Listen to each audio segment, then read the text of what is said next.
భక్తి అన్నది మంచి విషయాల్లో ఉండాలి, కానీ ఇలాంటి పనికి మాలిన విషయాలలో కాదు. మా మనుషులు ఇంతే, పక్కనోడు 5,000కి టపాసులు కలిస్తే మనం మినిమం 20,000కి టపాసులు కాల్చాలా.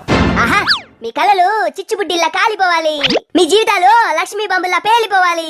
మీకు తెలుసా, అతిగా టపాసులు కాల్చడం వల్ల, పరిశ్రమల వల్ల, వాహనాల వల్ల పర్యావరణానికి ఎంత నష్టమో? ఈ భూ ప్రపంచం మీద ఉన్న మనుషులందరికీ 6 నెలలకు సరిపడా ఆక్సిజన్ కావాలంటే $30 ట్రిలియన్ పైగా ఖర్చు అవుతుందంట. 30 మిలియన్ల? మిలియన్లా కాదు, ట్రిలియన్లు ట్రిలియన్లు ట్రిలియన్లు ట్రిలియన్లు. $30 ట్రిలియన్ అంటే ఎంత? అంటే ప్రపంచంలోని అన్ని దేశాల గవర్నమెంట్లు, అన్ని దిగ్గజ సంస్థల వ్యాపారవేత్తలు ఖర్చు పెట్టలేనంత అంత విలువైన ఆక్సిజన్ ని ఒక్క రోజులో మీకు మేము ఫ్రీగా ఇస్తున్నాం. నాకు అర్థమైంది. ఏమర్థమైంది? అతిగా టపాసులు కాల్చకూడదనా? ఒక్క రోజులో అంత విలువైన ఆక్సిజన్ ఫ్రీగా వస్తుంది కదా. ఇప్పుడు 10,000కి కాదు 20,000కి టపాసులు కాలుస్తాడు చూడు.